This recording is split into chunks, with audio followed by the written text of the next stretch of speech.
मध्य प्रदेश और छत्तीसगढ़ में जल्द लोकसभा का सियासी रण सजने वाला है और इसकी शुरुआत प्रधानमंत्री नरेंद्र मोदी और राहुल गांधी करने जा रहे हैं। मध्य प्रदेश में जहां 11 फरवरी को पीएम मोदी चुनावी शंखनाद करने आ रहे हैं, तो वहीं छत्तीसगढ़ में राहुल गांधी की यात्रा दस्तक देने वाली है, जिसके बाद कई तरह की तस्वीरें बदलने वाली हैं।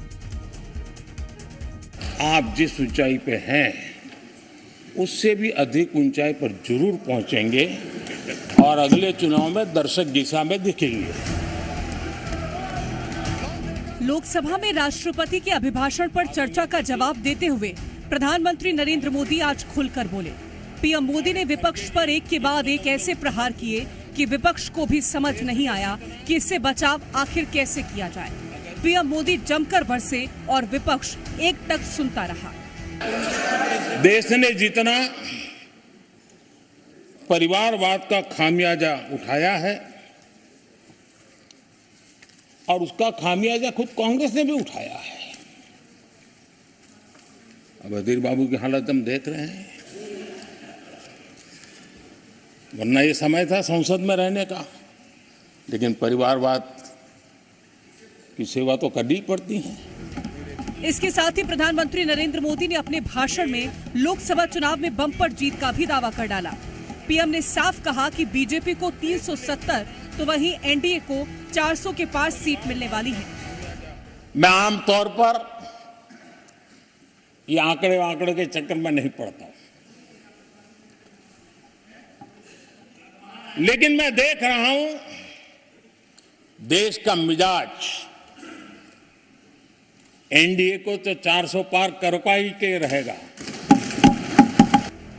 अब कुछ ऐसी ही हुंकार जल्द मध्य प्रदेश में सुनने को मिलेगी, जब प्रधानमंत्री नरेंद्र मोदी 11 फरवरी को झाबुआ पहुंचेंगे। यही कारण है कि पीएम मोदी के दौरे से पहले ही एमपी का सियासी पारा हाई हो गया है। प्रधानमंत्री मुफ्त अन्न योजना हो, आयुष्मान कार्ड योजना हो, तमाम तरह के योजनाएं पहले से चला रखी है। वो आदिवासियों के बड़े सम्मेलन में आदिवासियों से मुखातिब होने आ रहे हैं।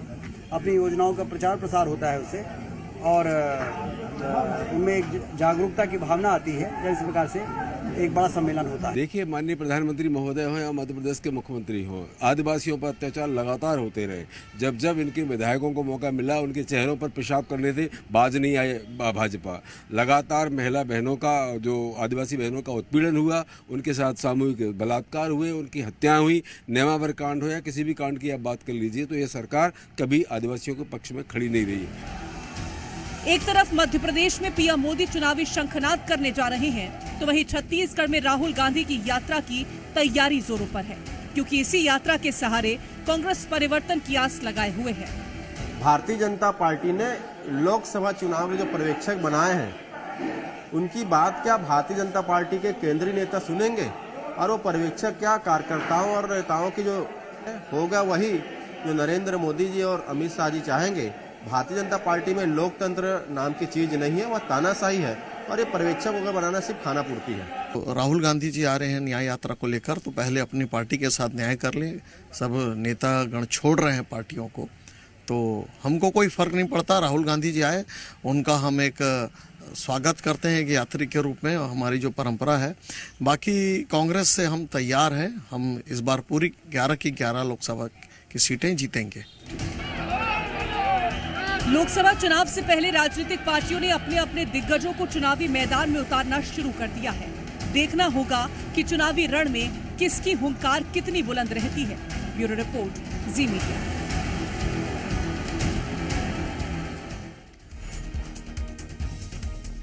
तो चलिए अब आपको बता देते हैं कि प्रधानमंत्री नरेंद्र मोदी और राहुल गांधी में कौन कितना मजबूत नजर आ रहा है। आखिर 2024 चुनाव से पहले किस में कितना दम दिखाई दे रहा है। और सबसे पहले बात करते हैं दोनों की लोकप्रियता और स्वभाव के बारे में। प्रधानमंत्री नरेंद्र मोदी का प्रभाव पूरे देश में देखने को मिलता है।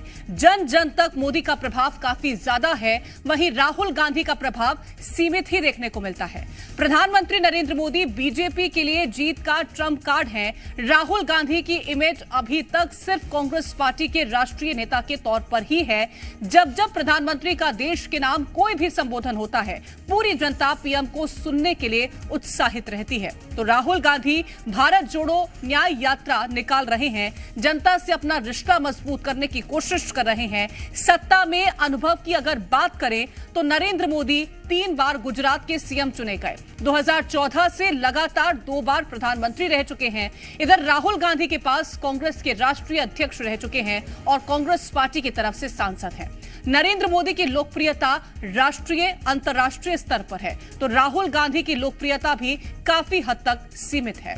वहीं लोकसभा चुनाव को लेकर के प्रधानमंत्री नरेंद्र मोदी और कांग्रेस सांसद राहुल गांधी ने अपनी प्राथमिकता भी तय कर ली है। आज सदन में हुए भाषण के दौरान प्रधानमंत्री नरेंद्र मोदी ने बीजेपी सरकार की प्राथमिकता बताई, तो राहुल गांधी भी अपनी मांगों को लेकर के देश की सड़कों पर न्याय यात्रा निकाल रहे हैं। प्रधानमंत्री नरेंद्र मोदी ने कहा कि 4 मजबूत स्तंभों पर हमारी सरकार का ध्यान है, महिला, युवा, गरीब और किसान। इन चारों के मजबूत होने से ही हमारा देश आगे बढ़ेगा। वहीं राहुल गांधी की न्याय यात्रा युवा न्याय, भागीदारी न्याय, नारी न्याय और किसान और श्रमिक न्याय की मांग पर आधारित है। तो ये तमाम मांगे हैं जो कि राहुल गांधी की तरफ से अपनी इस यात्रा के दौरान रखी गई हैं। अब 2014 के बाद से लोकसभा चुनाव में पीएम मोदी का चेहरा बीजेपी के लिए किसी ट्रम्प कार्ड से कम नहीं रहा और इसी की बड़ी वजह है प्रधानमंत्री का स्ट्राइक रेट। प्रधानमंत्री अभी तक जितने भी राज्यों में प्रचार के लिए गए वहां औसतन 61% वोट उनके चेहरे पर बीजेपी को मिला है। तो अब आपको बताते हैं कि राज्यों में क्या प्रधानमंत्री नरेंद्र मोदी का स्ट्राइक रेट है। सबसे पहले बात उत्तर प्रदेश की करते हैं। यहां 58% से ज्यादा लोगों ने पीएम के फेस पर बीजेपी को वोट दिया है। मणिपुर में तो सभी 100 के 100% लोगों ने पीएम मोदी के चेहरे पर बीजेपी को वोट दिया।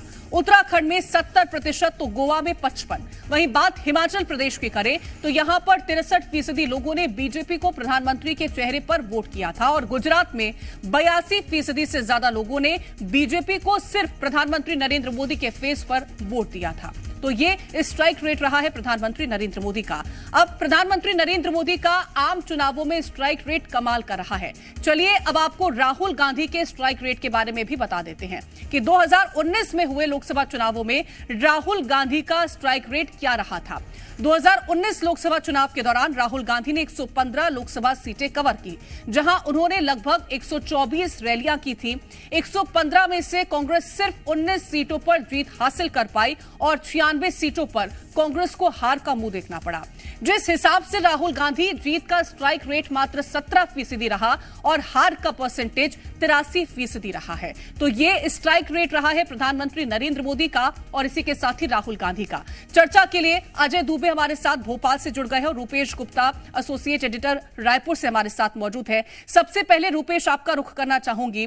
प्रधानमंत्री नरेंद्र मोदी की लोकप्रियता और राहुल गांधी की लोकप्रियता ये जग जाहिर है, लेकिन अगर बात करते हैं आने वाले चुनावों को लेकर के और बीते चुनावों को लेकर के, जिस तरह से प्रधानमंत्री नरेंद्र मोदी के चेहरे पर हर बार हमने देखा कि किस तरह से जनता का जो वोट है वो बीजेपी की ओर जाता है, क्या वो राहुल गांधी के लिए और पूरी कांग्रेस पार्टी के लिए एक बड़ी चुनौती नहीं रहेगा? और जिस तरह से राहुल गांधी की ये यात्रा रहने वाली है उसका कितना प्रभाव होगा? देखिए, सबसे ज्यादा चुनौती यही है कांग्रेस पार्टी के लिए, राहुल गांधी के लिए, कि कांग्रेस पार्टी के पास मोदी के जैसा लोकप्रिय और कद्दावर नेता नहीं है जिसकी लोकप्रियता इतनी गहरी है जितनी गहरी कांग्रेस में किसी नेता की नहीं है, बल्कि पूरी पार्टी की नहीं है। तो दरअसल कांग्रेस की सबसे बड़ी दिक्कत, सबसे बड़ी चुनौती यही है। लेकिन राहुल गांधी उसके बावजूद यात्रा कर रहे हैं, यात्रा के लिए छत्तीसगढ़ आ रहे हैं। 8 तारीख को उनकी यात्रा छत्तीसगढ़ में प्रवेश करेगी और 5 दिन तक यहाँ पे अलग अलग लोकसभा सीटों पर वो प्रचार करेंगे। एक तरीके से यात्रा ही कर रहे हैं, लेकिन जाहिर तौर पर अपने कार्यकर्ताओं को चार्ज करने की कोशिश कर रहे हैं, यात्राओं के जरिए लोगों को जोड़ने की कोशिश कर रही हैं। लेकिन बड़ा सवाल ये है कि राहुल गांधी अपनी यात्रा में सबको जोड़ भी लेंगे, लेकिन उसके बाद चुनाव 1-1.5 महीने के बाद होना है। उस बीच में उनके वर्कर्स के लिए क्या प्लान है? क्योंकि जब मोदी भाषण देते हैं तो उसके बाद उनके कार्यकर्ता इतने चार्ज हो जाते हैं कि चुनाव तक वो एक्टिव रहते हैं। संगठन उसके पीछे, कांग्रेस बीजेपी के कार्यकर्ताओं के पीछे रहता है। लेकिन कांग्रेस में ये परिपाटी नहीं है। विधानसभा चुनाव के सदमे से कांग्रेस पार्टी अभी तक उभर नहीं पाई है। मेरे पीछे अभी बैठक चल रही है, बैठक खत्म हो चुकी है विधायक दल की, विधानसभा में लेकर के रणनीति बनाई जा रही है और इस बीच में यात्रा भी राहुल गांधी की होनी है। लेकिन बड़ा सवाल यह है कि इस यात्रा के बीच में जो कांग्रेस है, छत्तीसगढ़ की कांग्रेस हो या अलग अलग राज्यों की, उसकी क्या स्ट्रेटेजी है, किस तरह से उसको ट्रांसलेट कर पाएगी, ये बड़ा सवाल है। लेकिन मोदी का जो करिश्मा है, जो उनका कद है, वो इतना बड़ा है कि उस औरे में भारतीय जनता पार्टी सम्मोहित एक तरह से हो जाते हैं और कहीं ना कहीं भारतीय जनता पार्टी को एक रैली का मल्टीफोल्ड में फायदा होता है। जबकि राहुल गांधी जो सारी एक्सरसाइज करते 2019 के इलेक्शन में देखा, उसको कार्यकर्ता ट्रांसलेट नहीं कर पाते, कार्यकर्ता उसको कैरी फॉरवर्ड नहीं कर पाते और वो चुनाव तक आते आते फुस हो जाता है। तो सबसे बड़ी जो कांग्रेस की चिंता है वो यही है।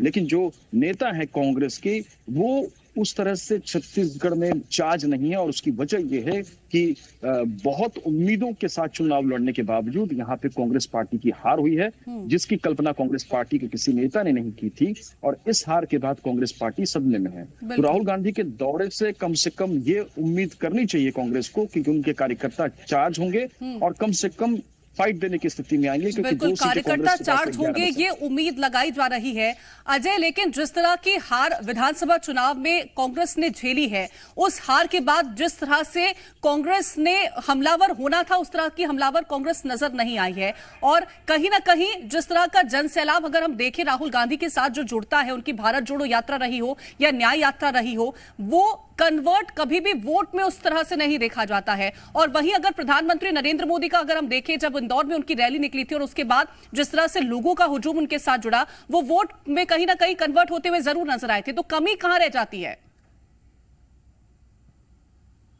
देखिए, कांग्रेस और पीएम मोदी में कोई मतलब बड़ा अंतर है, क्योंकि कांग्रेस और बीजेपी का तुलना करना मतलब ये एक मजाकिया अंदाज होगा, क्योंकि भारतीय जनता पार्टी संगठन के तौर पर बेहद मजबूत है, उसके कार्यकर्ता जमीन स्तर पर हैं। Bharatiya Janata party 10% vote share बढ़ाने की बात कर रही है और कांग्रेस में यही कमोवेश स्थिति ये है कि आज भी वो हार के कारणों का पता लगा रहे हैं। आज भी विधायकों के साथ बैठक कर रहे हैं, संगठन के साथ बैठक कर रहे हैं, अलग अलग वर्गों के साथ बैठक कर रहे हैं और यही मंथन हो रही कि आखिर हार का कारण क्या है। जबकि गुटबाजी की खबरें कांग्रेस में लगातार आती हैं। कांग्रेस के नए पीसीसी चीफ अध्यक्ष जीतू पटवारी बने, लेकिन वो भी अप्रैल और मई में लोकसभा का चुनाव होना है और ऐसे में यात्राओं का और लोकसभा चुनाव की तैयारियों की जगह अभी भी इस बात का मंथन कांग्रेस में चलता रहता है कि आखिर हार की वजह क्या है। और बड़ी बात यह भी है कि जब भारत जोड़ो न्याय यात्रा मध्य प्रदेश में राहुल गांधी की आई,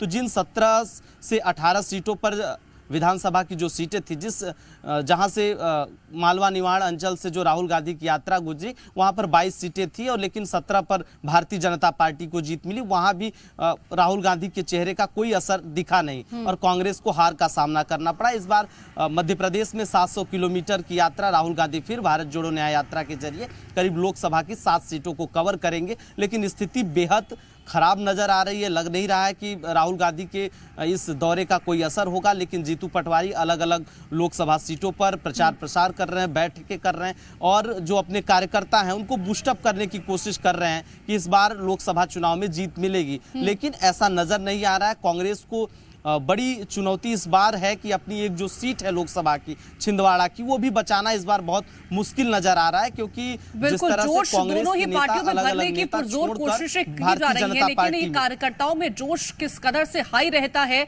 ये जब आएगा नतीजा और जब जनता वोट देने पहुंचेगी उस वक्त जरूर साफ हो जाएगा। फिलहाल बहुत शुक्रिया है आप दोनों का हमारे साथ जुड़ने के लिए।